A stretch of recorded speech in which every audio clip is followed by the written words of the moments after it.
เอาได้บัดนี้หวานแห้งมือแหลกในชีวิตสิเป็นจังไรจัดไปเอาเลย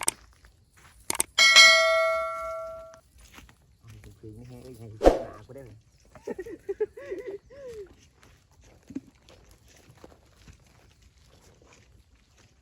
จักรอบผมหลาดเดียวพอเนาะหลาดเดียวพอเลยนะผมเอาลาย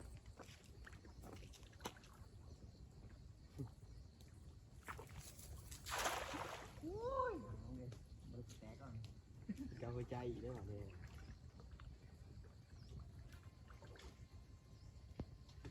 จะมุดต้อง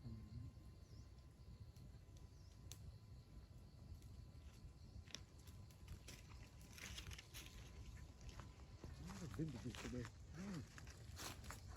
ไปยังเอาดีเลยดึงแห้งยังไงอยากเลยอ๋อดึงอยู่เลยได้ฟ้ายังดึงแห้งแท้ว่าโอ้ฟ้าเดี๋ยวต้องขอวะรุดแล้วมันดึงเข้าไปดึงของ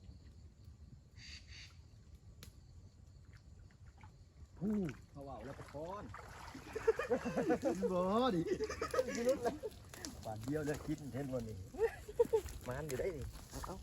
ต้มอร่อยเอากระยันเอาขอใหญ่มันเป็นหักมือเลยว่ายุคนี้ดี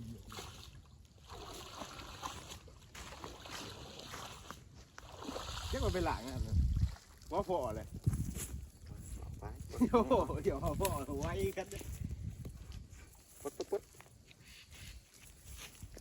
เดี๋ยวมาเข้าครับโอ้ว่าอีสักดึงอยู่เลยมันเป็นนี่เนาะ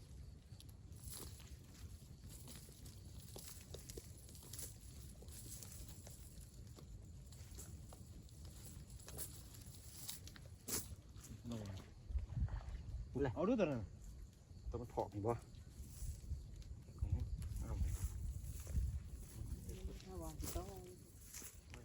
เพื่อวันงมลงต่อปะตอนใหม่ได้หมดหวานไปเลยเขางบถึงไหนร้านเนาะดูถ้ากูไปงมเซ่มันจะได้ไปอันหน่อยเขาโตแล้ว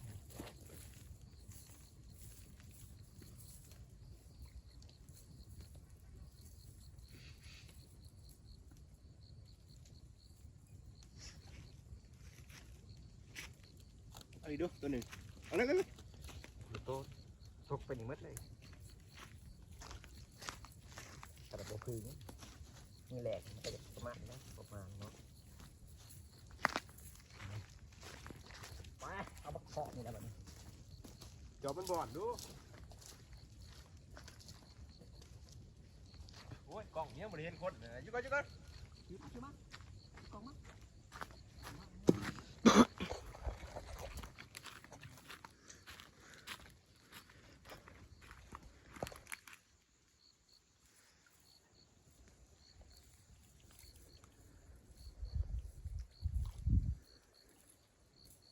กันว่าสิได้ต้องขยายขึ้นเก่าว่า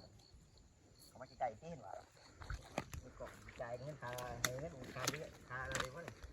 เงินเดือนอยู่วะเนี่ยคือกล่องมันฆ่าเสือกนะเอาได้ดิว่าสิถอดทิ้งเลยเสือกมันเลย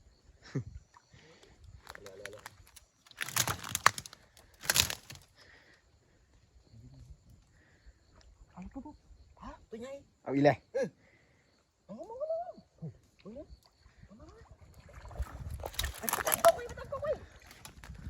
ไปเอาอะไรกัน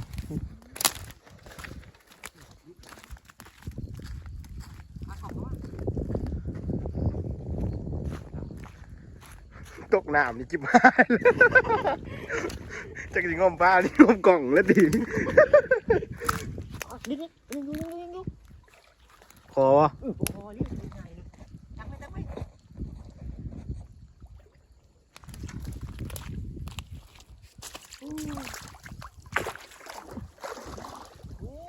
ลงงานตัวดึกเถอะเฮ้ยจอมเองไม่จอมเองจอมันนะไปนึกจอมันคือยังเว้นได้จอมันปล่อยเลย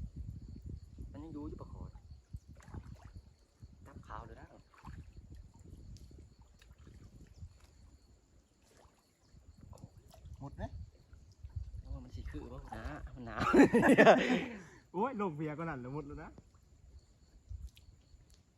มันจะหลุดบ่วะมันสิชดออกได้บ่ แล้วตอมเขามาติน มันสิหลุด ตัวใหญ่บ่ ใหญ่กว่าตัวเก่าอีก ยังบ่ ว้าอยู่ จะพักคอนะ นาวดิปลาขาวออกไปแล้วบ่เห็นไปอย่าออกแล้วนี่ยังลุกได้ปลาไงลิ การจับลูกมาดิเอาแล้ว นอนนี่ตะคอดิคือยึดจุด บ่ไปว่าก่อน กำลังเอาไป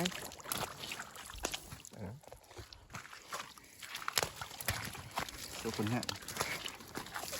ว้ากุลโตเลยวันนี้ปลาขาวปลาสนแล้ววันนี้เอาใส่ตัวหนึ่งนะ พูดเฮ้ย เอานี่ ไปเอาดิพี่ไปเอา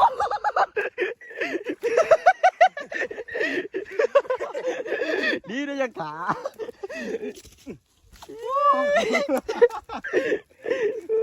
เกือบบไดีกินแล้ววันนี้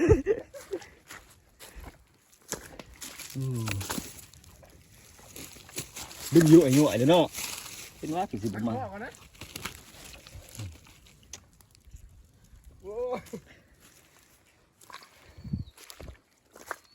ใหญ่จะเอาเลย เปิดเอาขากล่องก่อนไป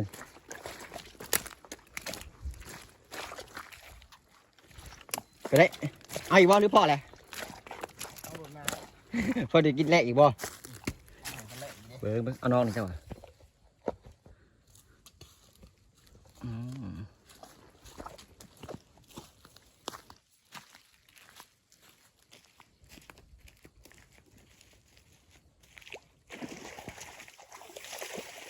ดึงมาหรือดึงยุ่ยยุ่ยเท่านั้นเลยกูไปดึกสิตัวใหญ่แล้วอ่ะเป่าที่เอาอีกตัวหนึ่งอยู่ไหนเลยเนาะโอ้ยไม่นอนนิดนึง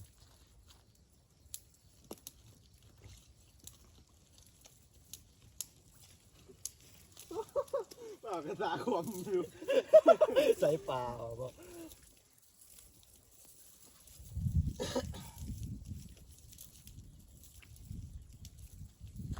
ลูกบะตองกายบ่ต้องกายบ่เลยกายมันหลาบนี่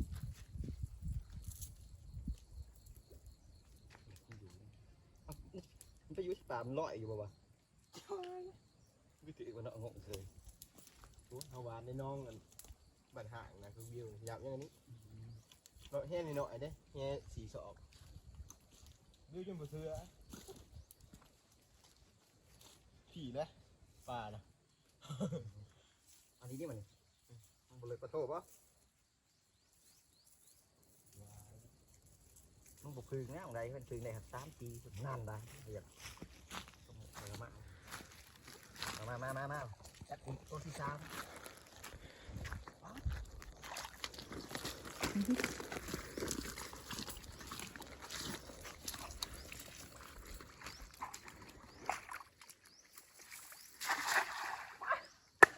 ก็ได้อยู่ใช่ปะนี่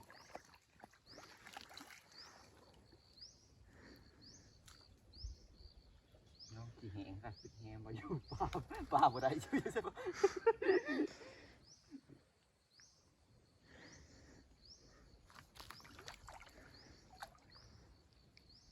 ปลาขายอยู่น้อง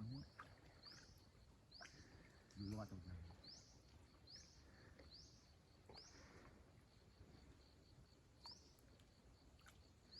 ดึงแม่ดึงกูหมดเลยดิ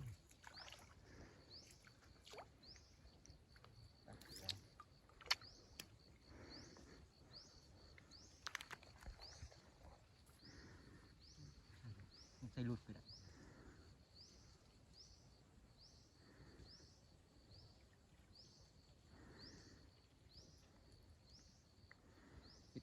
เห็นใส่จักหาโลกเนาะ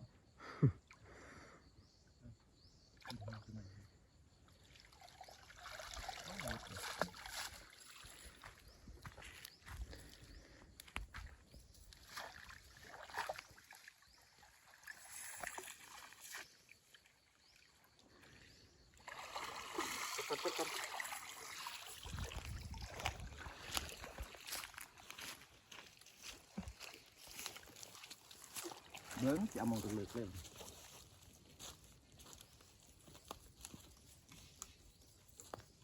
ภาษาทำมีทายนะบูดังบ่ ปลาเงาะบ่ บอกเลยทำไมผู้ที่ตามที่ไล่เบิ่งเงาแล้วหยอดเดียวเนาะ แป๊บเดียวเป็นอย่างนี้ ดูเลยดิเข้าหมักเบิ่งมันกินฟีดมาเดียวเนาะติดติ๊กจอกน้ำเลยลงติ๊กจอกลงเฟซพร้อมเอาเล่น ตรงนี้แล้วเอาวงจัดให้กันแล้วเดี๋ยวกูเลิกไปว่ากันทีหลัง ไม่เป็นไร ก่อนเลยส่งเอาได้ลุกในนี้ส่ง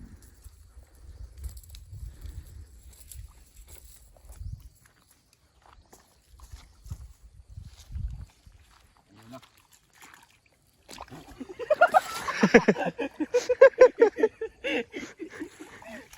เดี๋ยวนี้เอาบ่เดี๋ยว เลยเกาะใหม่ทางหลัง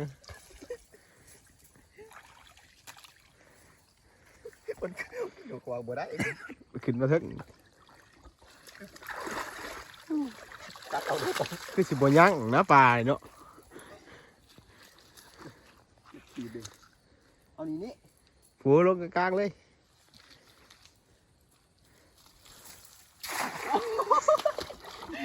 แล้วของกันจะมาหลบเดี๋ยวก็ขี่ได้ดิโอเคก็เนาะไปละป่านยังมาอยู่กล่องใหม่ชัดในลิ้นก็กินตีนอัดแห้งมาดึงให้ได้ พอแล้ว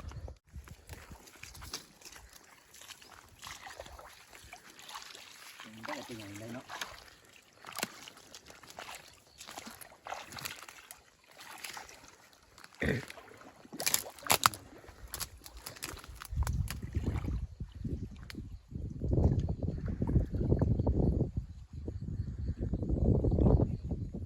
เลยยางไม่ใช่นะ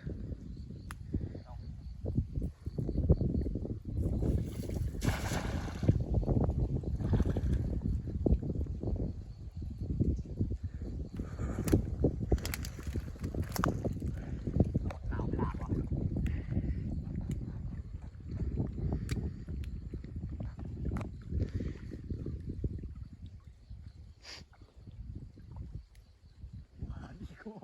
ของลงกันได้ก่อนไปมาแล้วตัวใหญ่ก็มันไข่มาเล่น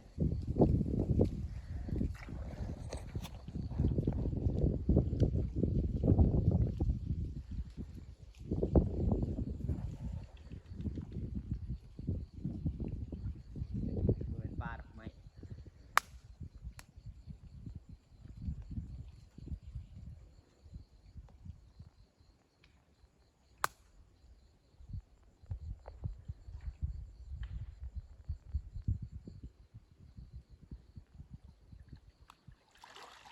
ชื่อก็บ่เห็นมัน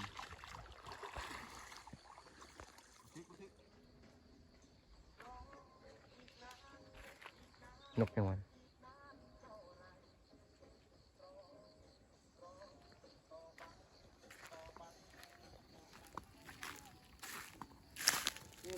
เดี๋ยวมาเด้อกิน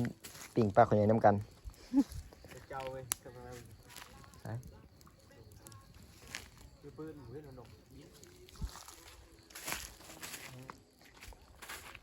เป็นต้มๆเลยครับเนื้อ ไม่คักเลยบุคักก็กิน2 คนนี่แหละเนาะ